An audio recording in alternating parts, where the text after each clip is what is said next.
The DNA results arrived on the morning of my ex-wife's wedding. I wasn't there. I was sitting alone at a small table near the window of a quiet hotel room, watching steam rise from a paper cup of coffee that had already gone cold.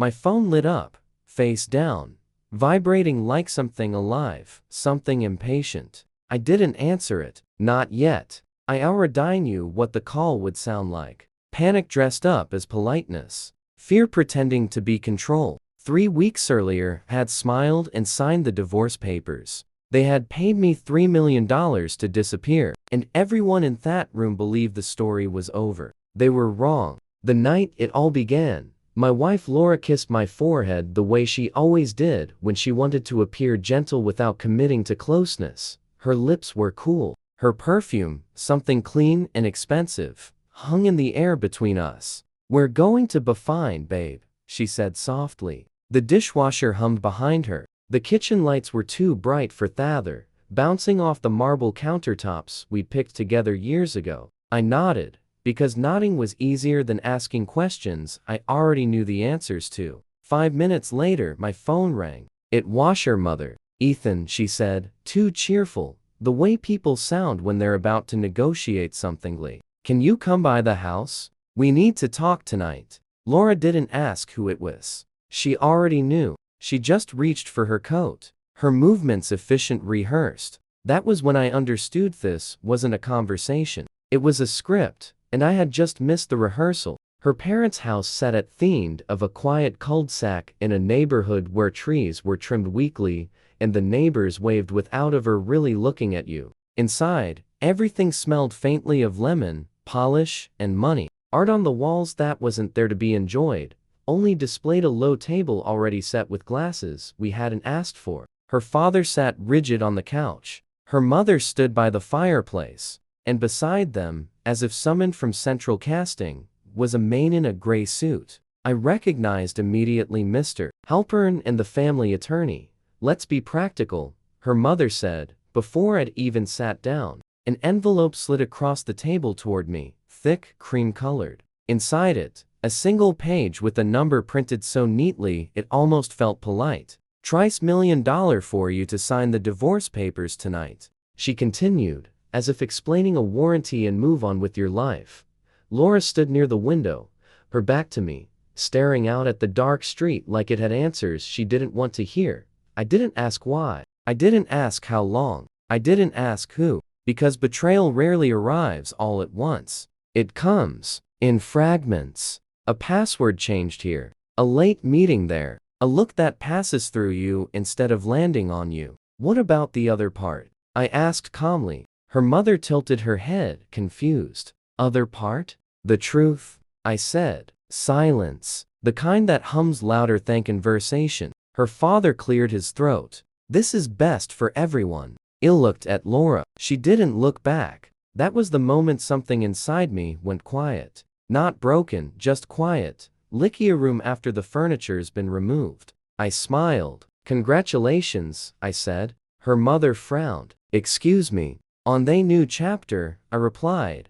"The baby, the wedding, the life you were so careful not to include me in." Laura finally turned. Her face tightened, not with guilt, but with irritation, as if I was making this harder than necessary. Mr. Halpern slid a folder toward me. Divorce papers, an NDA, a confidentiality clause wide enough to silence a lifetime. "Sign here," he said smoothly. "The funds will be transferred immediately." I picked up the pen, then paused. "I want this notarized," I said. "Filed at the courthouse. And the wire transfer needs to be in my name tonight." Her mother smiled, relieved. She thought she'd won. "Of course," she said, "whatever you need." They thought I was focused on the money. They didn't understand that money leaves footprints, and footprints tell stories. At the courthouse, the air smelled like old paper and cold air conditioning. People sat in rows, holding folders, waiting for their lives to change quietly. I signed without shaking. Laura's hand trembled. Her mother signed like she was closing a real estate deal. The money hit my account before I left the building. I saved the receipt, screenshot, email, cloud backup, 3 places. Habit, not fair. When I got home that night, my home for the last time, I pack slowly. Not out of heartbreak, out of clarity. At the bottom of a drawer, beneath old insurance documents, I found a thin medical file. Clears throat, mine from years ago. Consult after a procedure, Laura rarely remembered. Low probability of conception, the doctor had said then. Possible, but unlikely. Twins, Pit, 3. I sat on the edge of the bed, the room smelling faintly of laundry detergent and something else I couldn't name. Maybe endings. My phone buzzed. A text from Laura. I hope you're okay. I died in Trespand. Instead, I stared at the file in my hands and felt something unfamiliar settle in my chest. Not rage, not grief. Focus. Because if she was pregnant with twins, then someone was lying. And I had just been paid to leave the room before the truth arrived. I didn't leave town because I was running. I left because distance makes patterns visible. 2 days after the courthouse, I checked into a hotel just off the interstate. One of those places designed feel anonymous on purpose. Beige walls, muted art, the low, constant humif and HVAC unit that never quite shuts off. I placed my suitcase by the bed, set my keys on the desk, and stood there for a long moment, hands on my hips, listening to the quiet. It was the first time in 23 years that no one expected anything from me. I poured myself a cup of coffee from the room's cheap machine. It tasted burnt and metallic, but I drank it anyway. Ritual mattered more than comfort. I opened my laptop and began doing what I had always done best. Organizing information. Divorce filing confirmed. Wire transfer confirmed. Notarized signatures scanned and saved. NDA highlighted. Annotated flagged. The confidentiality clause was aggressive, too aggressive. It barred me from discussing any matter pertaining to the marriage, its dissolution, or any related personal, medical, or professional circumstances. That kind of language wasn't written to protect feelings. It was written to protect reputations. I forwarded the documents to Marcy, a paralegal I'd known since college. She wasn't my lawyer yet, but she had an eye for pressure disguised as coys. She called within minutes. "They rushed you," she said. "No greeting, just facts. That's not how amicable divorces look." "They wanted it done fast," I replied. "People only rush when they're afraid of something showing up late." I stared at the wall while she spoke. "Isn't anyway." "I figured," she said, "and that might have been the smartest move you could have made." That night, I slept for 4 straight hours. It felt like hibernation. The next morning, my phone buzzed with an unfamiliar email address. No greeting, just an automated header. Prenatal paternity test appointment confirmation. I read it twice. Date scheduled Wednesday. Estimated results Friday, 10 o'clock a.m. I wasn't listed as the patient or the father, but my old email, one Laura and I had once shared for insurance, was still attached as an outdated emergency contact. They were in a hurry. I forwarded the email to Marcy without comment. Her response came back in all caps. "Do not contact anyone. Save everything." I spent the afternoon walking aimlessly around the hotel parking lot. The asphalt shimmered in the heat. Cars came and went. Families passed through with suitcases and tired kids, arguing softly about directions and dinner plans. Life continuing and different. On social media, Laura's family was anything but subtle. Photos of flower samples, venue walkthroughs, a caption that read, "New beginnings are beautiful things." I didn't feel jealous. I felt replaced, like a house that had been emptied, repainted, and relisted before the previous owner even found a new address. That evening, another message came in, a number I didn't recognize. Unknown. "You should know, they're pushing the DNA results before the wedding on purpose." Me. Who is this unknown? Someone who doesn't like being told what to forget. I typed, erase, typed again. Me, why? Tell me. 3 dots appeared, then disappeared. No response. On Thursday, Marcy called again. "They're laying groundwork," she said. "NDA plus money plus speed. That's not closure, that's containment." "Can't they undo it?" I asked. "The agreement," she paused. "If there's coercion or if material facts were hidden, especially medical ones." I thought of the file in my bag, the consult, the probabilities. I have something, I said. Don't tell me over the phone, she replied immediately. Just hold it. That night, Laura finally.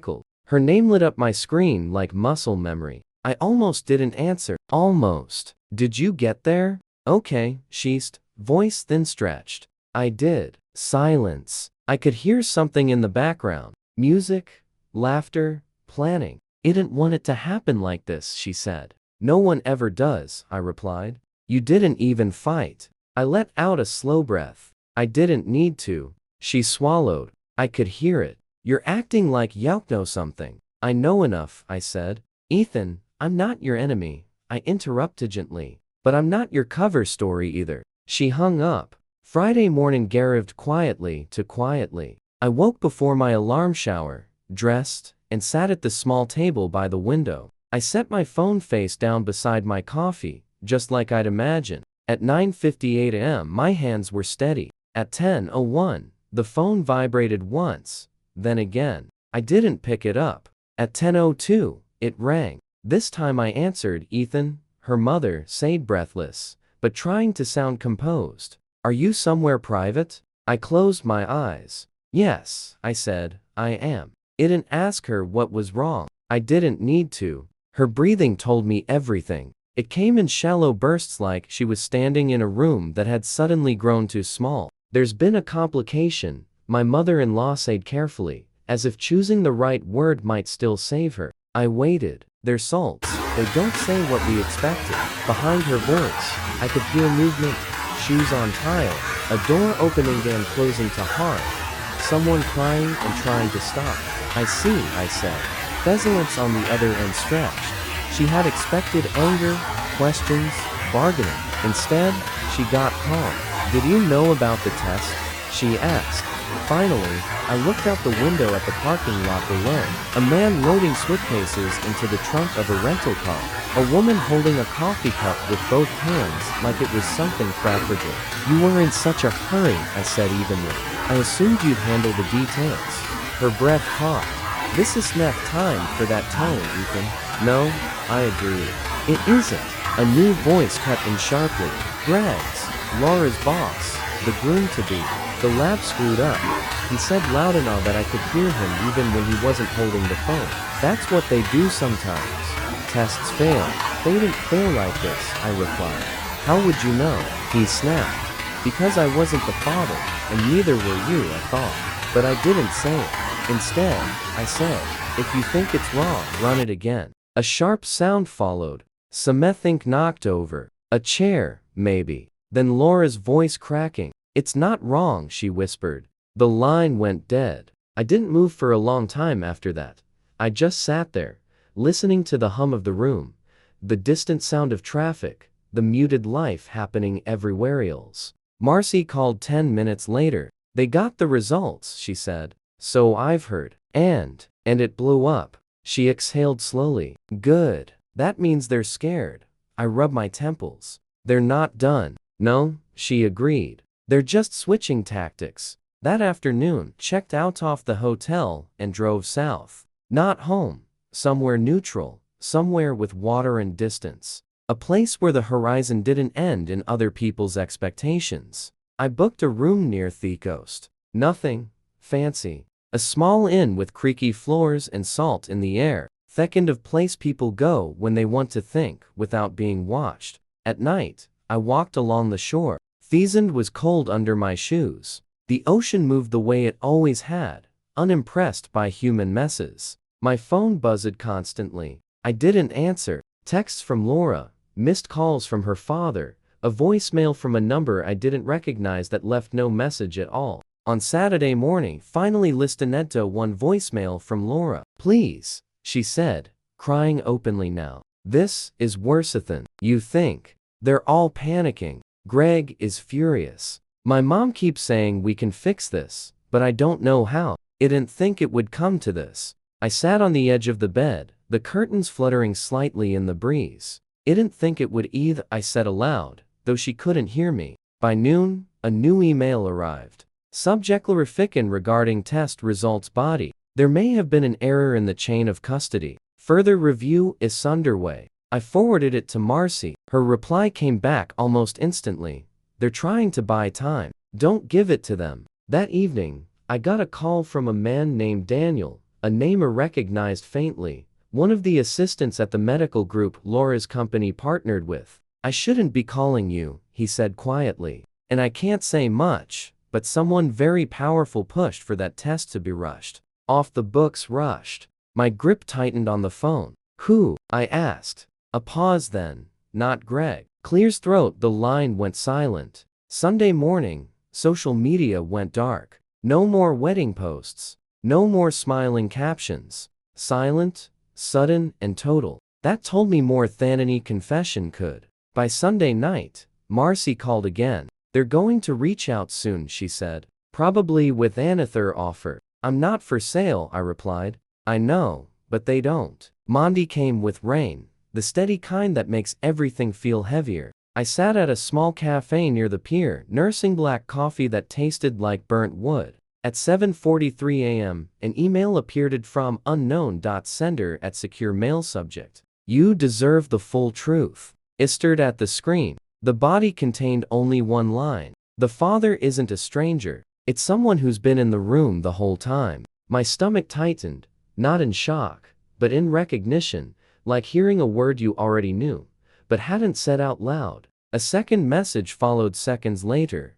If you want proof, meet me tomorrow, 7 o'clock a.m. Alone. I have the audio. I closed my laptop slowly. The waves outside crashed against the rocks below the cafe. Loud, final, unapologetic. For the first time since I'd signed those papers, I felt something shift. Not relief, not triumph. Resolve. Because this wasn't about embarrassment or revenge anymore. This was about how far people were willing to go to keep the truth buried, and how loud it gets when it starts digging its way out. I arrived back in town the night before the wedding. Not because I wanted to see them, because I wanted to be close enough to hear the truth when it finally broke. I checked into a small hotel near the courthouse, the same one I'd stayed in weeks earlier. Same beige walls, same humming air vent. It felt like stepping back into a pause scene. I set my phone on the desk face up this time, plugged into the charger like a patient waiting for a monitor to beep. Sleep came in fragments. At 9:40 a.m., I was already awake, shower, dressed, sitting in a chair by the window. Outside, the sky was clear and almost offensively blue. That kind of morning that promises happiness to people who still believe in it. I poured coffee and didn't drink it. At 9:58, my phone lit up with notifications. I ignored. At 10:02 it rang. Laura's mother. I let it ring once more, then answered. Ethan, she said, too quietly. Her voice had lost its polish. Thank God you're reachable. I leaned back in the chair. I always am. There was a pause, then noise flooded the line. Chair, scraping, voices overlapping.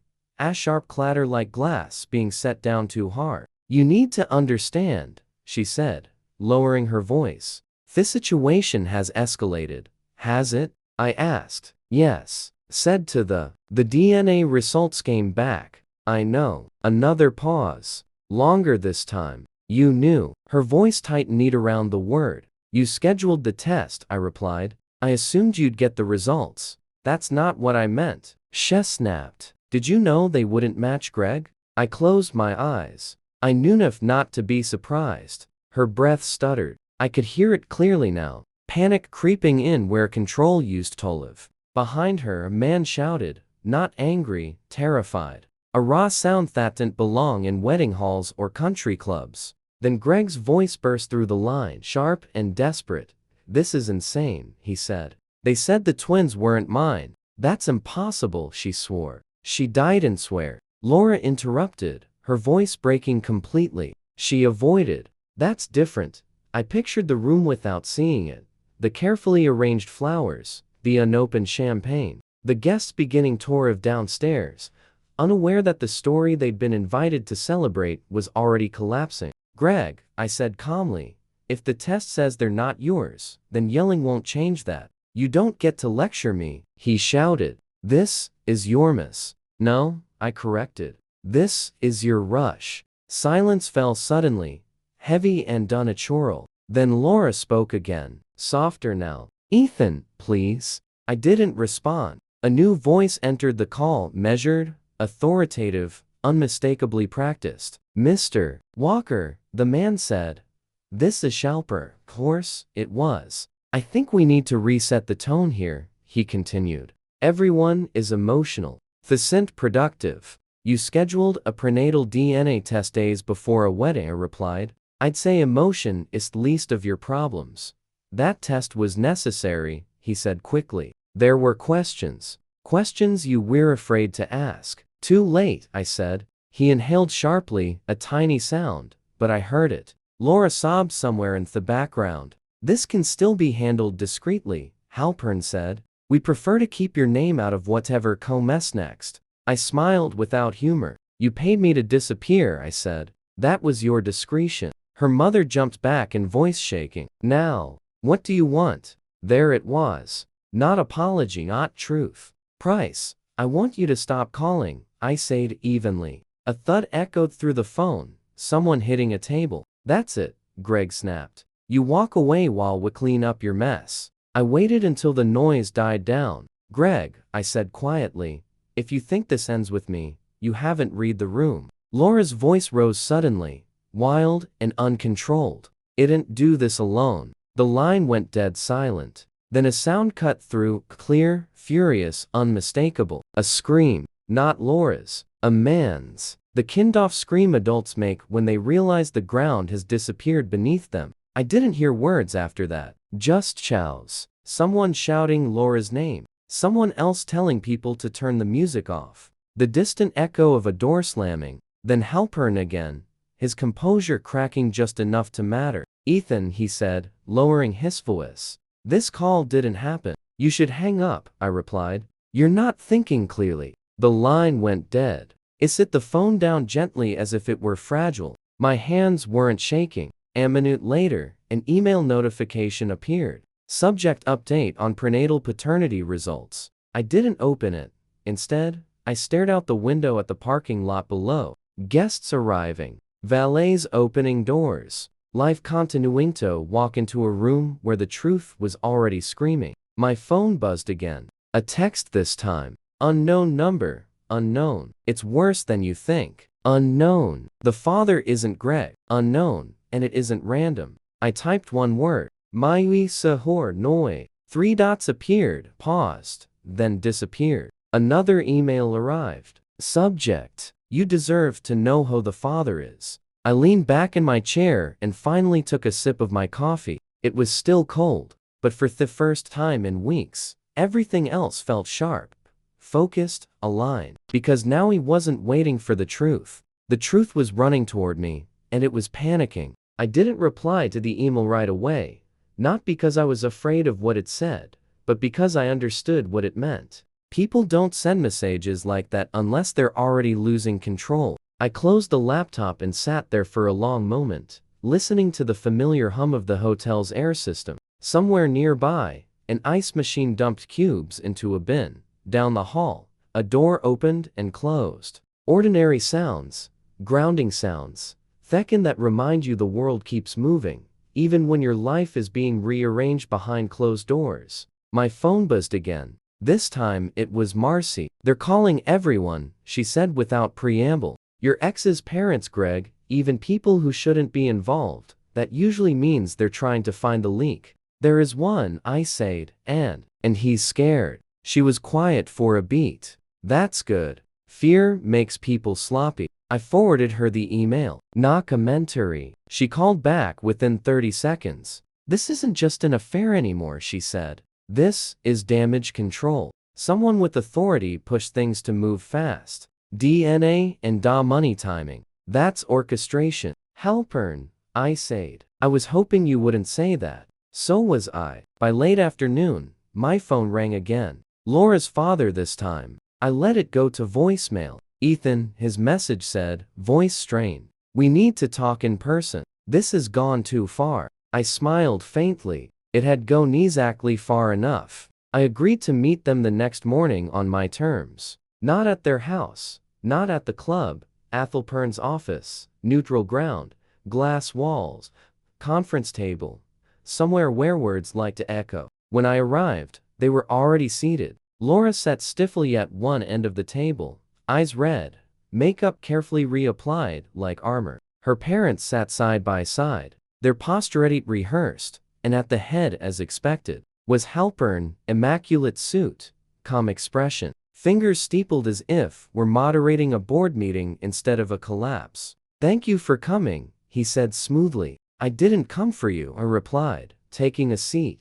"I came to listen." Clear's throat. Laura looked up at me, then really looked. First time in weeks, she seemed to realize I wasn't here to be managed. Her mother spoke first. "This has become complicated." "It was complicated when you put money on the table," I said. "Now, it's just exposed."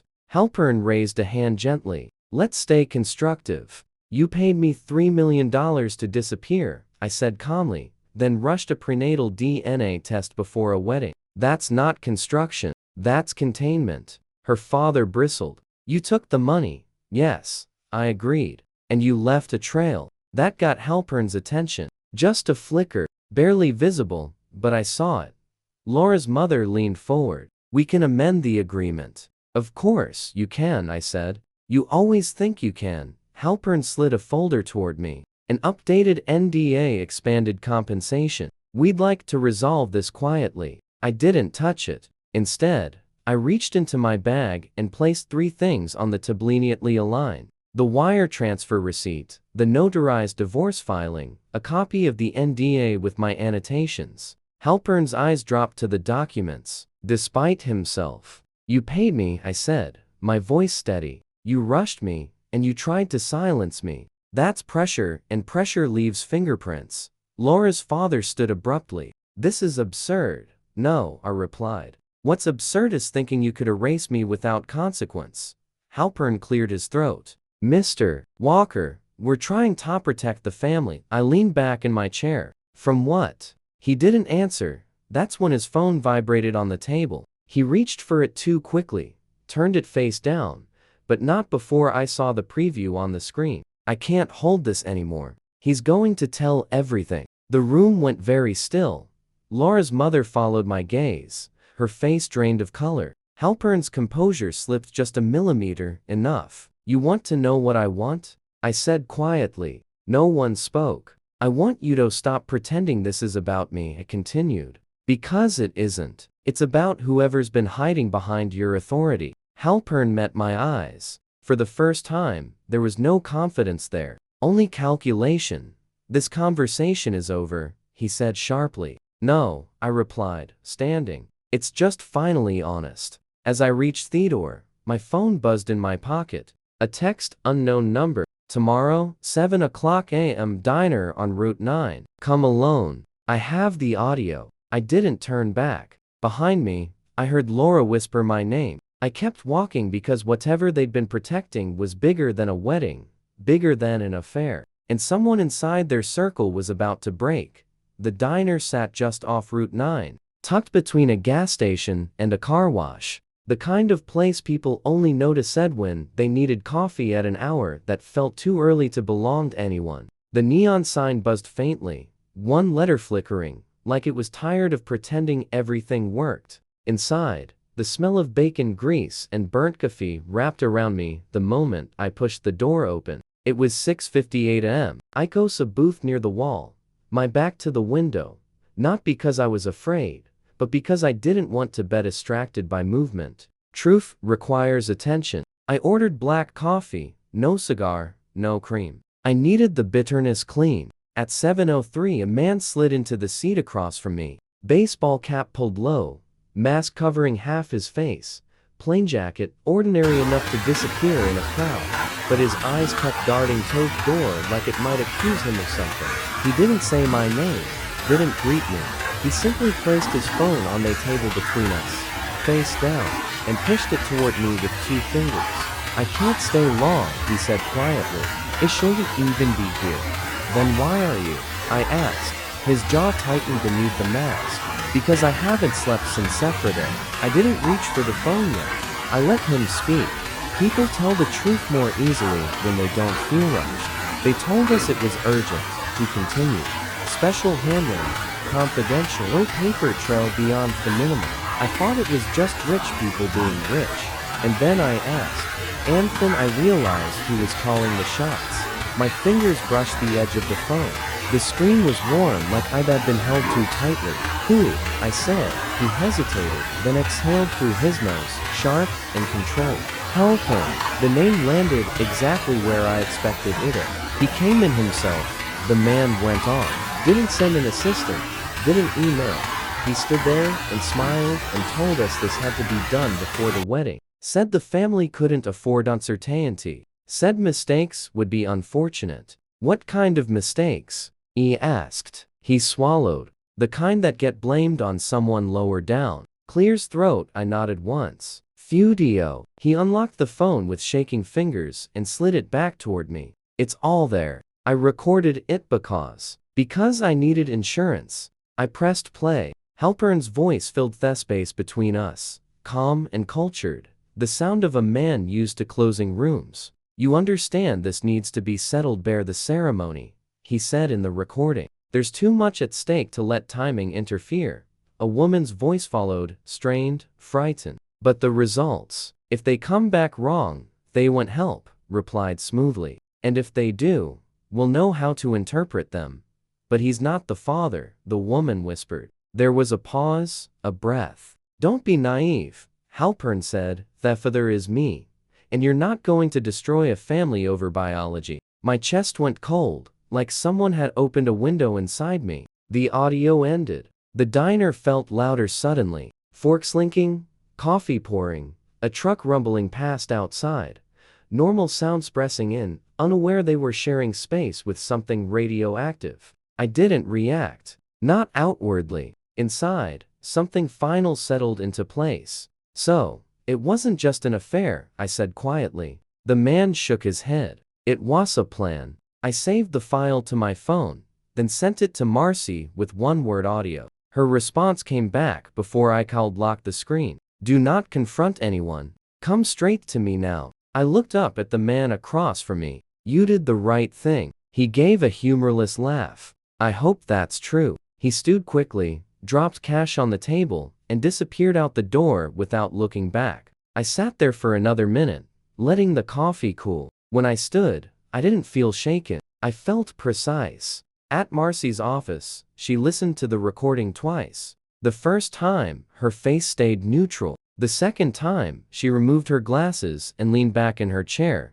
staring at the ceiling. This changes everything, she said. Finally. I don't want a public spectacle, I replied. I don't want babies punished for adult decisions. She nodded. Then we do this clean, legally, permanently. She outlined it like a checklist. Fraud, coercion, abuse of authority, witness intimidation, enough leverage to make even powerful people rethink their confidence. My phone buzzed again. Laura, I didn't answer. Instead, I watched Marcy organize the evidence into folders, each labeled, each calm and deliberate. First time since that night in the kitchen, since the forehead kiss and the lie that followed, I felt something I hadn't expected. Not satisfaction, control, because the truth wasn't something I had to shout. It was something I could place carefully on the table and let speak for itself.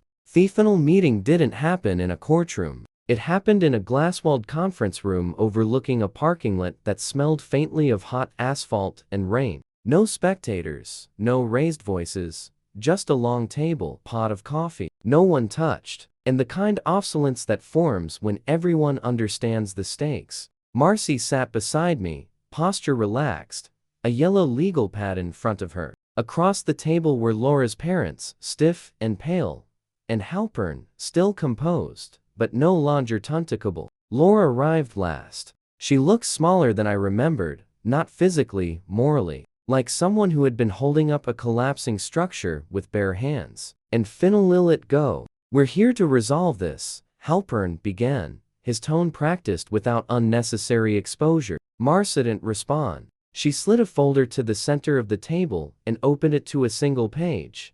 The transcript of Thudio. Not the whole thing, just enough. Halpern's eyes moved across the words, his jaw tightened once. He closed the folder himself. This won't end well, hesitated quietly. I met his gaze. Truth rarely does for the people who rely on silence. Laura's mother leaned forward, hands clasped too tightly. What do you want? There it was again. The same question, the same assumption. I don't want more money, I said.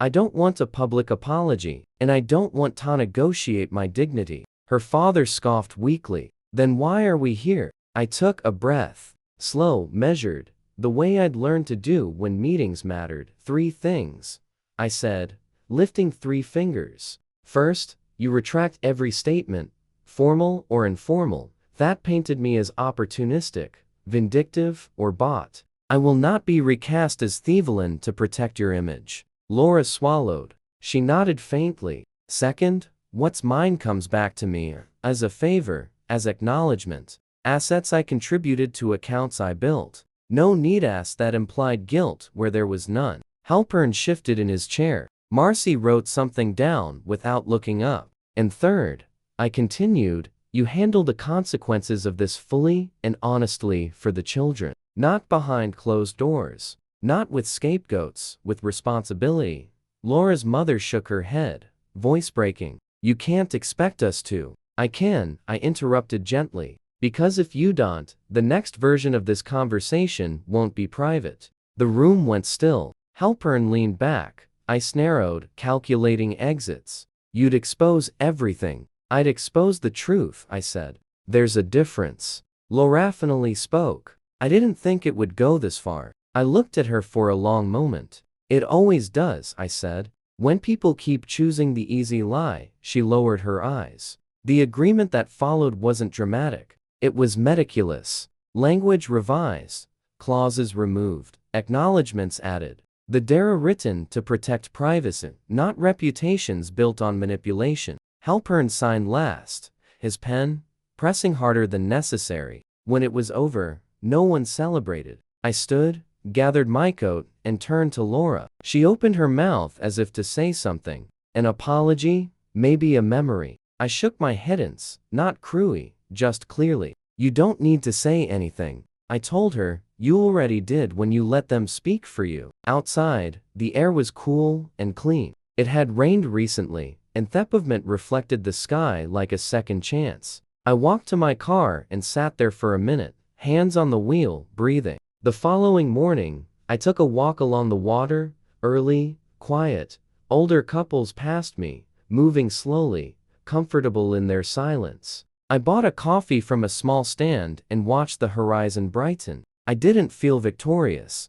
I felt unburdened. Back home, I changed the locks, deleted old contacts, filed documents into a drawer labeled closed. When Laura's name appeared on my phone one last time, I didn't hesitate. I deleted it. Some endings don't need fireworks. They need air. If you've stayed with me this far, I want to ask you something. Honestly, if you had been in my place, would you have signed and walked away, or would you have fought from the very first minute? Tell me in the comments where you're listening from. I read them. I really do. And if stories like this, quiet, just as hard truths and endings that let you breathe matter to you, consider subscribing. We share them every day. And your presence means more than you know. Let's keep walking this road together.